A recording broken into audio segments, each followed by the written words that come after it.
कहानी का मरकज़ी किरदार है ड्रैकुला, जो होटल ट्रांसिल्वेनिया का मालिक है, मेविस का वालिद और एक कदीम वैम्पायर जो इंसानों पर एतबार नहीं करता। मेविस ड्रैकुला की बेटी है जो मोहब्बत और समझ-बूझ की मिसाल है।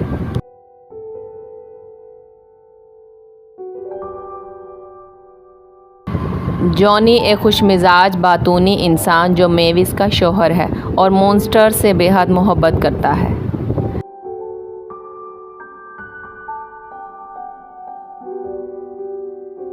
वैन हेल्सिंग वो साइंसदान जो माजी में मॉन्स्टर्स का दुश्मन रहा है।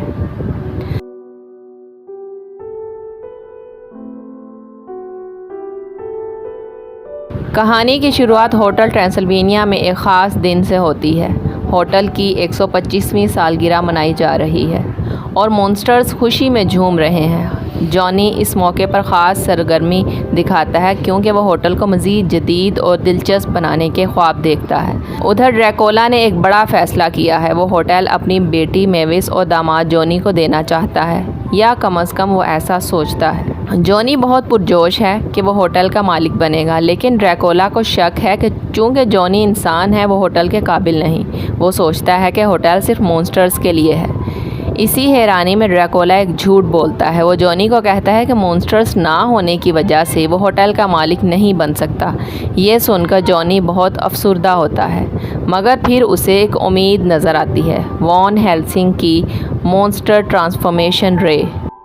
वैन हेल्सिंग ने एक मशीन बनाई होती है जिसकी मदद से कोई भी इंसान मॉन्स्टर और मॉन्स्टर इंसान बन सकता है।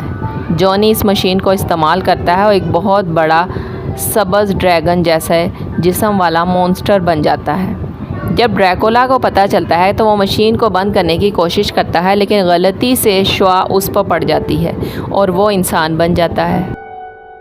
अब कहानी एक नए मोड़ पर निकलती है।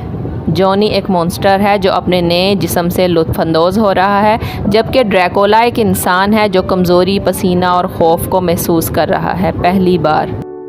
वैन हेल्सिंग बताता है कि अगर ये तब्दीली मुस्तकिल हो गई तो वो वापस असल शक्ल में आना मुमकिन नहीं होगा।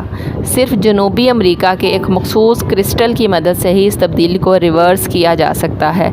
लिहाजा ड्रैकुला और जॉनी का सफ़र शुरू होता है, एक साथ लेकिन बहुत मुख्तलिफ हालात में। रास्ते में वो दोनों ख़तरनाक जंगलों, दरियाओं, पहाड़ों से गुज़रते हैं। एक मौका पर वो तूफ़ान का शिकार होते हैं। यहाँ कहानी का सबसे अहम मोड़ आता है। ड्रैकुला और जॉनी के दरमियान असल दोस्ती का रिश्ता कायम होने लगता है। ड्रैकुला जो जॉनी को नासमझ और फजूल इंसान समझता था, अब उसकी बहादुरी, खुलूस और खुशदिली को महसूस करता है। जॉनी जो ड्रैकुला से हमेशा डरता था, अब उसे एक आम इंसान की तरह समझने लगता है। इधर होटल में मेविस को सारा मामला पता चलता है तो वो भी अपने वालिद और शोहर की तलाश में निकलती है, अपने साथ होटल के तमाम मॉन्स्टर्स को लेकर, जिनमें फ्रैंकेनस्टाइन, वैन वेयरवुल्फ, मेरे मम्मी और ब्लॉब शामिल हैं। वो सब भी शुआ की जद में आकर इंसान बन चुके होते हैं। उनकी हालत काबिले दीद होती है। फ्रैंकेनस्टाइन अपनी ताकत खो चुका है। वैन वेयरवुल्फ बालों के बगैर एक आम सा बूढ़ा लगता है। ब्लॉब सिर्फ जेलाटिन का एक पतला सा टुकड़ा बन चुका है। इन सब की ये इंसानी हालतें नहायत मज़ाहिया अंदाज में दिखाई जाती हैं। ड्रैकुला और जॉनी आखिरकार क्रिस्टल तलाश करने में कामयाब हो जाते हैं, लेकिन उसी लम्हे जॉनी की मॉन्स्टर फितरत बिगड़ने लगती है। चूँकि उसने मशीन की ताकत को बहुत ज़्यादा जज़ब कर लिया था, उसकी शक्ल बिगड़ती जाती है। वो मुकम्मल तौर पर एक बेकाबू देव बनने लगता है। ड्रैकुला अपनी ज़िंदगी को ख़तरे में डालकर जॉनी को बचाता है। वो इसे यकीन दिलाता है, जॉनी मुझे माफ़ कर दो, मैं हमेशा ये भूल जाता हूँ कि तुम मेरी बेटी की खुशी हो और मेरी भी। तुम वाकई मेरे ख़ानदान का हिस्सा हो। ये जज्बाती लम्हा जॉनी के दिल को छू जाता है और वो काबू में आ जाता है। आखिरकार क्रिस्टल की मदद से दोनों को असल शक्ल में वापस बदल दिया जाता है। आखिर में ड्रैकुला फ़ैसला करता है कि होटल अब मुकम्मल तौर पर मेविस और जॉनी के हवाले कर देना चाहिए, बग़ैर किसी शर्त के। जॉनी होटल में नए ख़यालात, रंगीनियत और तफरीह के अनासर शामिल करता है, जबकि ड्रैकुला अपनी बेटी और दामाद की खुशी में मुतमईन होकर आराम करता है। ये कहानी हमें यह सबक देती है कि दूसरों को उनकी ज़ात, उनकी सोच और उनके तर्ज़ ज़िंदगी समेत कबूल करना एक मज़बूत ख़ानदान की बुनियाद है।